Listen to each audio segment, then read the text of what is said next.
Hey guys, welcome to the channel. If you are new, please consider subscribing. I'll make longer content with better stories the more my videos get attention. Help me break through the algorithm, and with that shameless self-plug, now starts the video.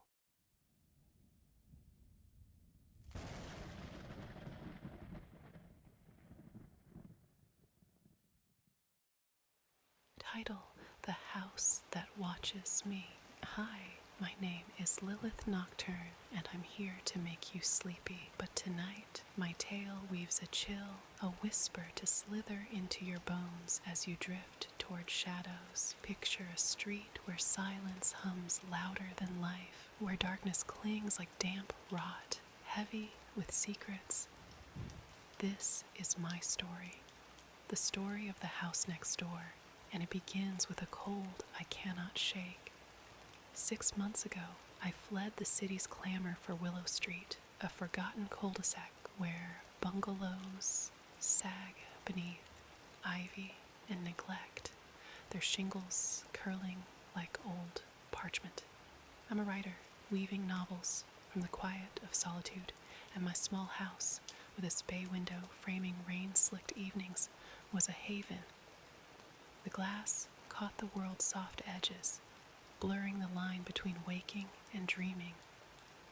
But number 13, the house next door, was wrong.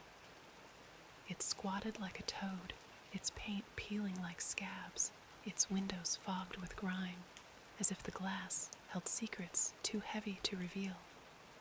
No one lived there, no cars in the cracked drive, no mail in the rusted box, no footsteps on the weed-choked path. Just a stillness, thick and watchful, pressing against my bones, like a warning whispered in the dark. I didn't notice at first, too lost in my work.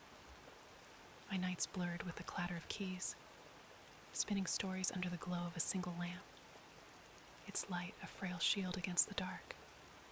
But one evening, as twilight bled purple into black, I saw it. A figure at their upstairs window. Tall, rigid, a silhouette carved against a sickly, flickering glow, like a candle drowning in its own wax. It stood, unyielding, staring out, or perhaps at me. My heart fluttered, a moth trapped in my chest, wings beating against my ribs.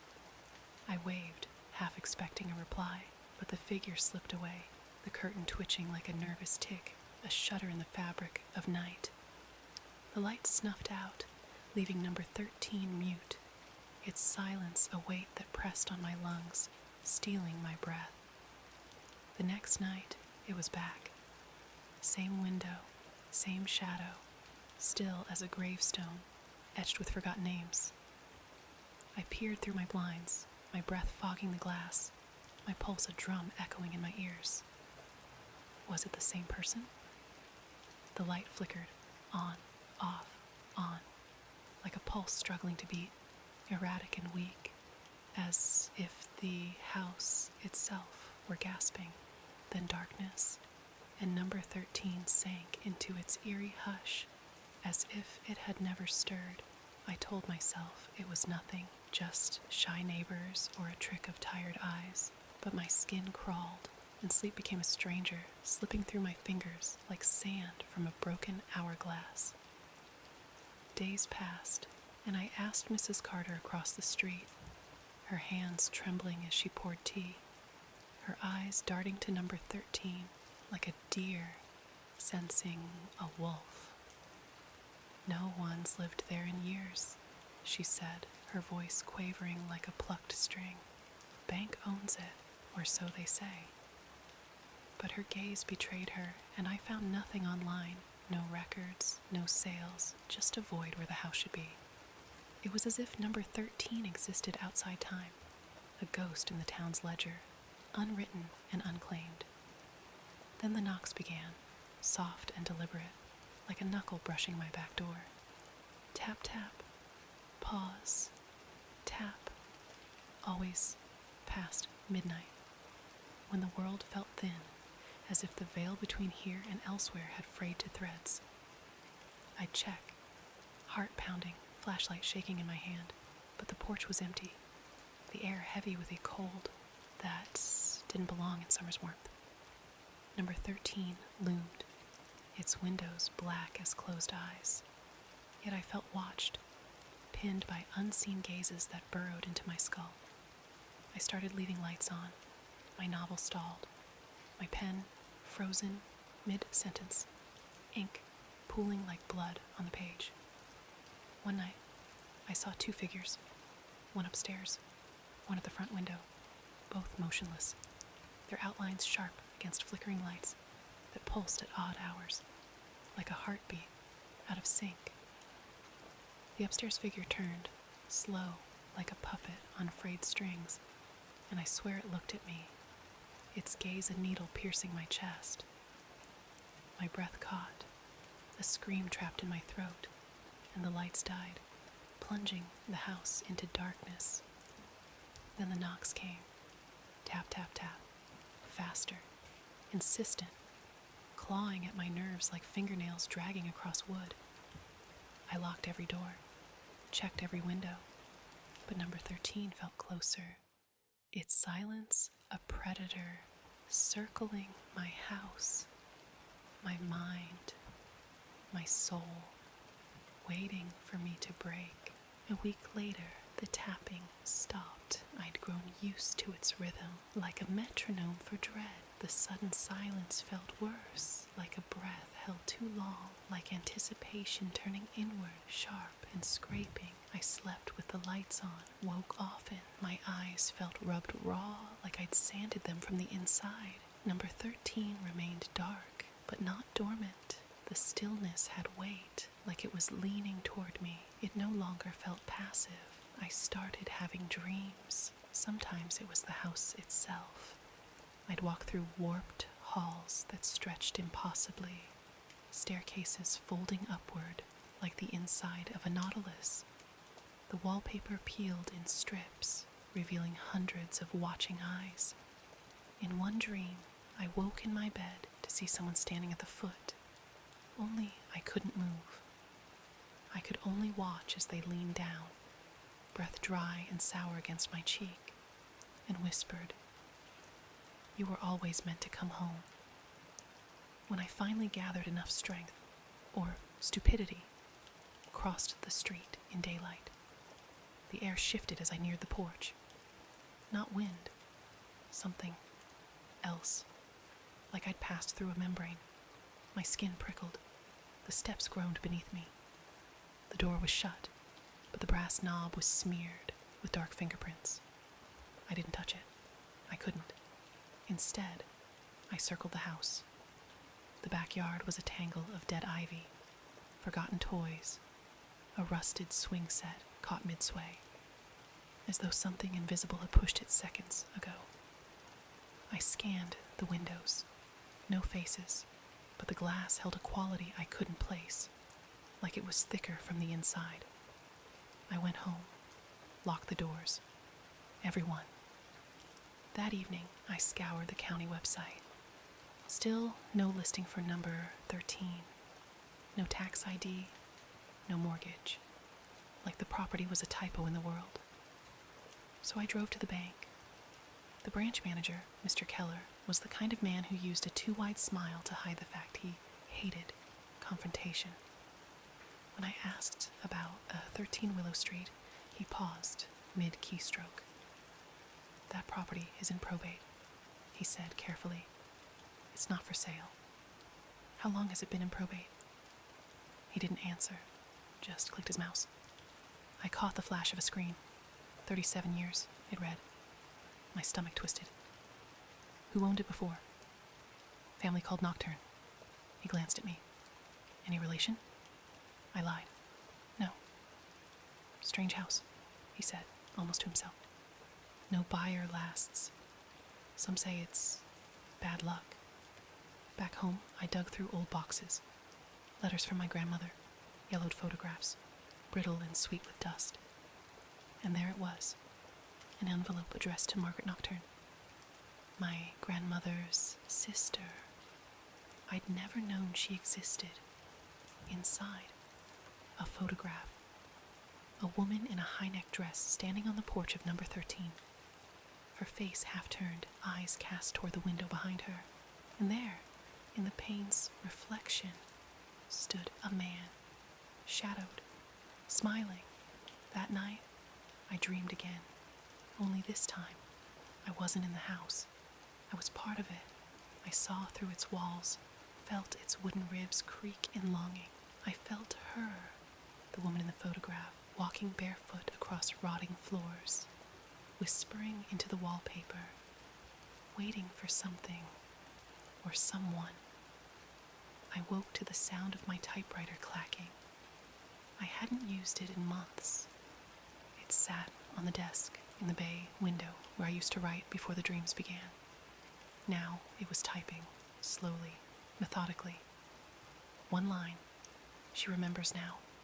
I turned it off, unplugged it. The keys kept moving. I fled the room. I didn't return until sunrise. I spent the following week in a daze, afraid to sleep, terrified of waking. I lost time. Entire hours gone. I'd find dirt beneath my fingernails, unfamiliar bruises on my arms. Once, I woke on my front lawn, curled like a child, whispering the name Margaret. Then came the photograph, slipped under my door. The same image, Margaret on the porch, but altered. Now her face was turned toward the camera. Her eyes were mine, not similar, identical. And behind her, the man wasn't smiling anymore. His mouth stretched wide, black and open, swallowing the reflection. I called my friend Tom. Tom had filmed ghost shows for years, the kind that got canceled after one season, but built cult followings online. He arrived with EMF meters, cameras, motion sensors. He laughed when he saw number 13. That's got all the signs, he said. Rot, isolation, ancestral creep factor. Classic. It wasn't funny to me, but I let him in. We stepped over the threshold together. The house swallowed sound. No creaks, no distant cars, just our breathing. The interior smelled like wet cloth and something older. The air was heavy. We found the stairs. They groaned like something waking. Upstairs, the master bedroom. Paper lined the walls, journal pages, yellowed, hundreds, each one scrawled in the same hand. Some were just repeated phrases. She will return. Our daughter. The door opens in blood. Then a name. Lilith.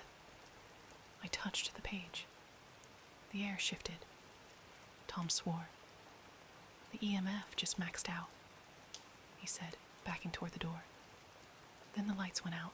The first time I saw the girl, she was standing in the lilies. It was near dusk. Hours stretched thin. The kind of pale gold light that feels like a lie. I was writing again.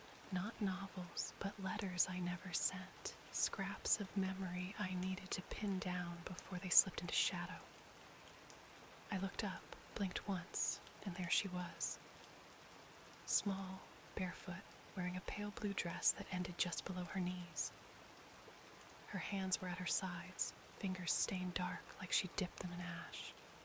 She was watching the house. Or maybe me. Or maybe the empty space where number 13 had been. I didn't move, just watched her through the bay window. When I finally stepped outside, she was gone. No footprints. Just a single pressed-down shape in the lilies, like someone had knelt there and whispered something to the soil. That night, I dreamed of her. Not the child, but the soil itself. It churned, restless, full of teeth. Beneath it, hearts beat in chorus, low and hungry. The girl stood above, lips stitched shut, holding something wrapped in cloth. It pulsed. I woke with dirt under my nails again. I stopped opening my mail. I barely left the house. Sleep came in flashes, now. A blink too long, and I'd be caught in that half place. The veil that frayed when number 13 still stood, where the air turned syrup thick and time curved in on itself. I'd see Margaret in my dreams. She rarely spoke. Mostly, she stood behind me, a breath, a presence, watching what I wrote. And I did write. Pages and pages of something that felt older than I was capable of. An account, maybe. A warning. Or a confession. Each page ended the same way. We never left. We just went deeper. I tried to burn them once.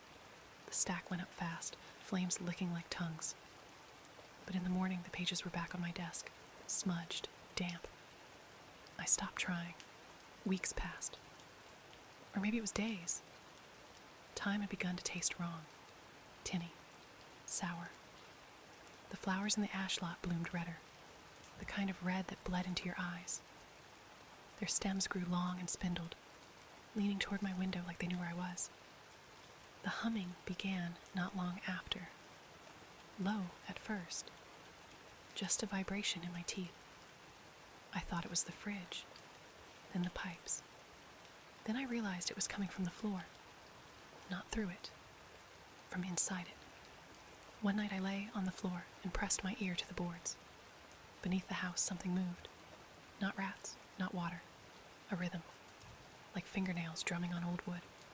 Tap tap. Pause. Tap. I moved into the guest room. Slept with the lights on. Covered the floor with salt. It didn't matter. Nothing stopped the sound. Then, the photographs changed. Old ones. Tucked in albums from my childhood. I was there, as I remembered. But something had shifted. Shadows that didn't belong. A pale blur at my shoulder. Faces in window panes where there had been only glass. In one, my 5th birthday party, a hand rested on my shoulder. Thin, long-fingered. I could trace the veins in it. My mother smiled next to me, oblivious, but I knew the hand wasn't hers. I called my cousin to ask if she remembered anything odd about that day.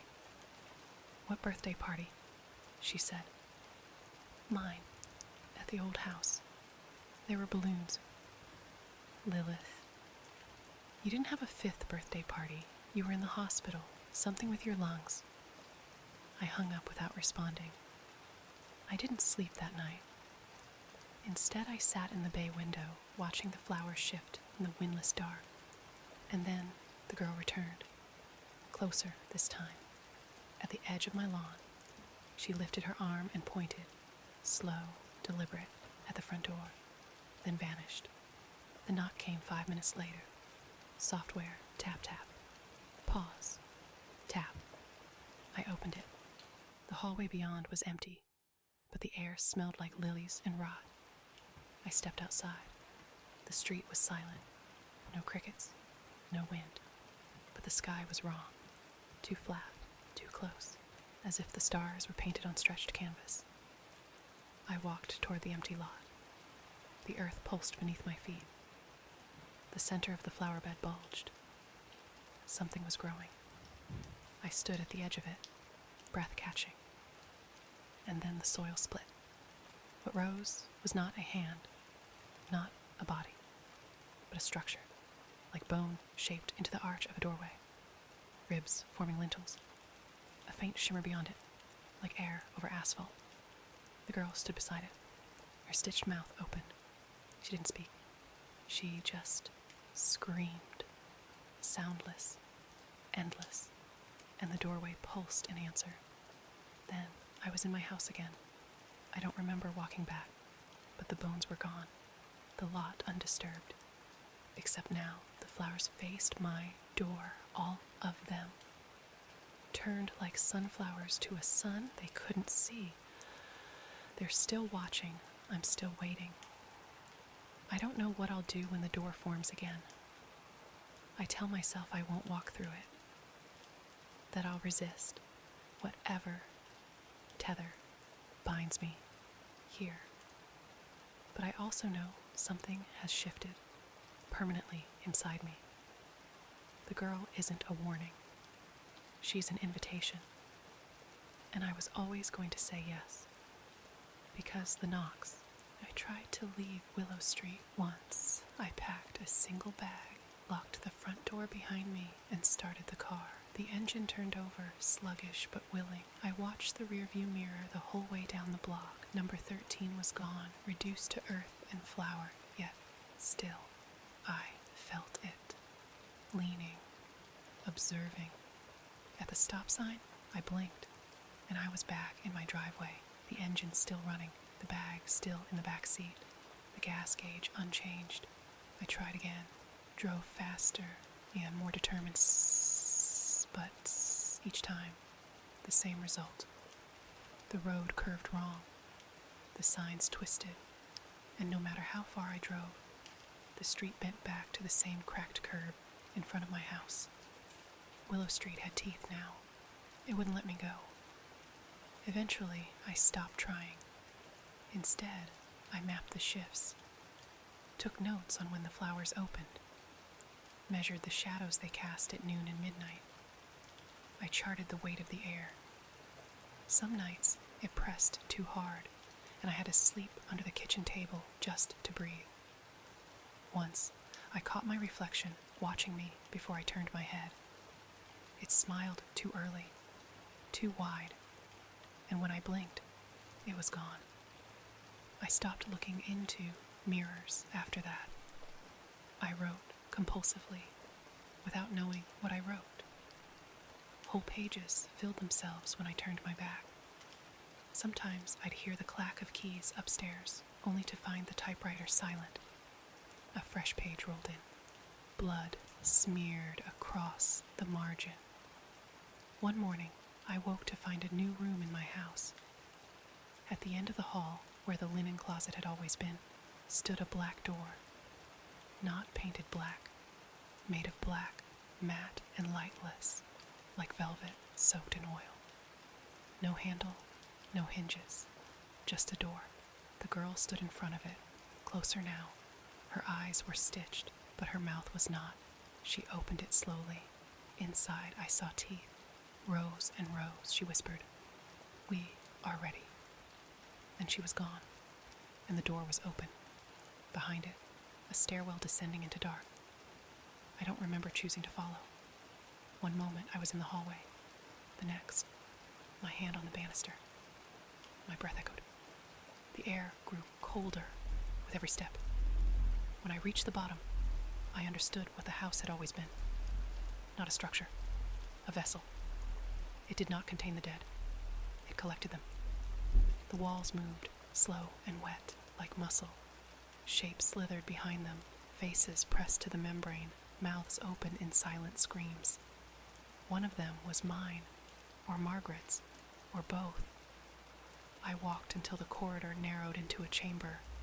In its center, a table of stone, and on it, a book bound in stretched skin. My name etched across the cover. I opened it. Inside, everything. Memories I hadn't lived. Deaths I hadn't died. Stories of every nocturne before me. Their names written in rust-colored script. Their voices rose as I turned the pages, begging, cursing, pleading. We gave the house our breath. Now you must give it your name. I dropped the book. The stone cracked. Blood rose from the floor, warm and slow. It whispered up my legs, coiling, gentle. I couldn't move, not from fear, from recognition. The house had never wanted my life. It wanted my story, because stories never die. They echo, they rot, they infect. And I, fool that I am, had always been a writer.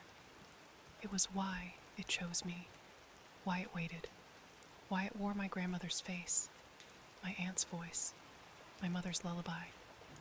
I was always going to finish the tale. I just hadn't known it would be mine. The girl reappeared standing across the chamber. The stitches in her eyes had come undone. They bled. She nodded once, and the stone floor split open beneath me. I woke in the bay window. The lilies were gone. The street was ash, the sky blank and low. I turned my head and saw the girl beside me. She sat calmly, legs tucked beneath her, staring out the window like we were just waiting for the bus. A quiet moment, a quiet end "What happens now?" I asked. Her voice was like water down stone. "Now, you write." And I did. The desk formed before me. The typewriter clicked awake. The paper rolled in, blank and wanting. My fingers obeyed. I wrote, and the street returned. The lilies rose. The house across the way began to rebuild itself, beam by beam, window by window, breathing slow as sleep. And the door at the end of my hall remains. Sometimes I dream it opens, and I walk through, pen in hand. Because this story doesn't end. Not really. It waits, and waits, and waits. Let me know when you're ready for the next installment. Each section will grow darker, stranger, and more intertwined with Lilith's unraveling reality. It began rebuilding itself the way a dream reconstructs a place you've never been. First the bones, then the flesh. I watched it grow from my bay window, timber appearing beam by beam, shingles melting into place like frost in reverse. No workers, no tools, just sudden presence, born of will and rot. The lawn came last, grass that looked like hair, too fine, too soft, growing upward like breath held too long. And when the final window blinked open, the curtains inside twitched, just once. The house was whole again. Not new, not repaired. Returned, as though it had never burned, as though I had never fled from its second birth, as though it had written me. For 3 days, it did nothing. I watched it, refusing to blink for too long. I barely slept, ate toast I couldn't taste, kept every light in the house burning so hard my circuit breaker complained. But I didn't care. I couldn't risk the dark. Then came the letter. No envelope. Just paper, aged and curled like something unearthed from a grave. Slipped under my door at exactly 3:13 a.m. I didn't open it. Not at first. I stood with it for hours, fingertips buzzing. The hallway clock ticked loud. I could hear my blood move in my ears. When I finally unfolded the note, it read, "Every story needs an ending. Yours begins tomorrow. Bring the pen." There was no signature, but the ink smelled like iron. That morning, my typewriter was gone. In its place, a blank notebook, leather-bound, its lock undone. The pages were already full, but not with words, with drawings of me, sleeping, walking, writing, standing on the porch of number 13 with my mouth open too wide, my shadow stretching in the wrong direction. I screamed then, not loud, just enough to crack something in me. I tore the book apart, page by page, set it aflame in the sink. The smoke smelled like lilies. That night the house across the street lit up. The upstairs window, the one that had always watched, shone golden. The silhouette appeared again, but this time it waved. Not at me, at someone behind me. I turned. No one. Just me. Just the notebook on the counter. Whole again. Unburned. The drawings had changed. Now they showed me sitting at my desk, writing this. The ink was wet. I didn't touch it. I couldn't. Instead, I walked to the door. Outside, the air shimmered like film over water. The grass crackled beneath my feet, not snapping, but whispering. The house didn't loom anymore. It waited, patient. A mouth that knew I was already halfway down its throat. I stepped onto the porch. The doorknob pulsed, warm. Inside, the air was cool, but not dead. It moved. It breathed. Every board creaked like vertebrae adjusting. The hallway light flickered. No dust. No cobwebs. Only furniture arranged with uncanny precision, like someone trying very hard to remember how humans lived. The typewriter was there. My typewriter. In the same spot I'd placed it when I first moved to Willow Street. The paper rolled in was already typed upon. A single sentence. We begin again. I don't know how long I stayed. The clocks inside ticked backward. The shadows curled the wrong way. At some point, the girl returned, older now, her dress darker, her stitches tighter. She sat at the edge of the stairwell and watched me type. Neither of us spoke. Eventually, the paper ran out, so I tore the pages from the walls, used them. They came freely, like offerings. On one, a photograph, Margaret again, but changed. Her eyes were hollow, mouth sewn shut. In the background, the house burned, but no one looked alarmed. The fire had not destroyed. It had fed. I wrote for days, or hours, or lifetimes, until my fingers bled and the blood filled the keys and the words turned red. Each page I finished vanished, not flew away, not faded, vanished, as though it had been absorbed, consumed. Then the girl stood. She touched my hand. Her fingers were warm, and she whispered something I can't recall, but feel every time I breathe. The room began to unravel, like thread pulled from the edge of a sweater. Walls stretched. Windows wept. The door behind me vanished, and the hallway curled into a spiral I couldn't follow. Still, I wrote.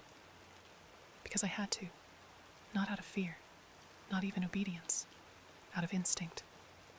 Because the house didn't just want the story. It was the story. And I was its pen. I don't remember the last word I wrote. Not really. There was a moment, my hand still, the ribbon silent, the page blank, not because I hadn't filled it, but because there was nothing left to say. The girl, older now, her stitches gone, watched from the doorway. Her eyes were endless, not black, not void, just deep, human, but stretched thin by time. You finished, she said. I didn't reply. I wasn't sure if I could. The house sighed. The walls leaned inward, not collapsing, not threatening, embracing. As if the thing within had finally eaten its fill and could now rest. The floor beneath my chair grew soft, no longer hardwood but moss, damp, breathing. The paper I had written on curled in the corners and turned dark, not burning, but decaying, as if the words themselves had aged. I watched them rot. I let them. Behind me, the door reformed. Not the one I'd entered through, but a different door. Tall, arched, shaped like the mouth of a bell. Where does it go? I asked. The girl smiled. It goes back. To the street? Number back to the beginning. She stepped aside. I stood, bones crackling. My body was heavier, or the air was. I wasn't sure which. The hallway beyond the door didn't shimmer. It pulsed, dimly lit, not by bulbs, but by memory. I stepped through. I expected cold, dust, echoes. But what I found was light and silence. Not the silence of dread, the silence of absence. The street was empty, no houses, no sky, just blankness. A page before ink. I stood there for a moment and understood. The house had never been real, not in the way I thought. It was story, and story was seed. It had taken root in me, grown fat on fear, memory, and blood. Now it had bloomed, and the girl, the house's keeper, its daughter, its first word, walked beside me. You'll go back now, she said, her voice like pages turning. Back to the beginning. A new house, a new name. I'll forget. For a while, we stood at the edge of the page. It rippled beneath our feet, vast and white. A wind moved across it, dry and gentle, the sound of an eraser across graphite. Why me? She looked at me. Because you knew how to end it. And now, she stepped backward into the dark, where the house waited to be built again. Now you begin. I blinked and woke to the sound of my own voice. Hi, my name is Lilith Nocturne, and I'm here to make you sleepy. But tonight, my tale weaves a chill, a whisper to slither into your bones as you drift toward shadows. Outside my window, the flowers bloom, and the house next door, fresh and waiting, stands empty, but not for long. I don't remember the last word I wrote. Not really. There was a moment, my hand still, the ribbon silent, the page blank, not because I hadn't filled it, but because there was nothing left to say. The girl, older now, her stitches gone, watched from the doorway. Her eyes were endless, not black, not void, just deep, human, but stretched thin by time. "You finished," she said. I didn't reply. I wasn't sure if I could. The house sighed. The walls leaned inward, not collapsing, not threatening, embracing. As if the thing within had finally eaten its fill and could now rest. The floor beneath my chair grew soft, no longer hardwood but moss, damp, breathing. The paper I had written on curled in the corners and turned dark, not burning, but decaying, as if the words themselves had aged. I watched them rot. I let them. Behind me, the door reformed. Not the one I'd entered through, but a different door. Tall, arched, shaped like the mouth of a bell. "Where does it go?" I asked. The girl smiled. "It goes back." "To the street?" "Number back to the beginning." She stepped aside. I stood, bones crackling. My body was heavier, or the air was. I wasn't sure which. The hallway beyond the door didn't shimmer. It pulsed, dimly lit, not by bulbs, but by memory. I stepped through. I expected cold, dust, echoes. But what I found was light and silence. Not the silence of dread, the silence of absence. The street was empty, no houses, no sky, just blankness. A page before ink. I stood there for a moment and understood. The house had never been real, not in the way I thought. It was story, and story was seed. It had taken root in me, grown fat on fear, memory, and blood. Now it had bloomed, and the girl, the house's keeper, its daughter, its first word, walked beside me. "You'll go back now," she said, her voice like pages turning. "Back to the beginning. A new house, a new name. I'll forget." For a while, we stood at the edge of the page. It rippled beneath our feet, vast and white. A wind moved across it, dry and gentle, the sound of an eraser across graphite. "Why me?" She looked at me. "Because you knew how to end it. And now." She stepped backward into the dark, where the house waited to be built again. "Now you begin." I blinked and woke to the sound of my own voice. "Hi, my name is Lilith Nocturne, and I'm here to make you sleepy. But tonight, my tale weaves a chill, a whisper to slither into your bones as you drift toward shadows.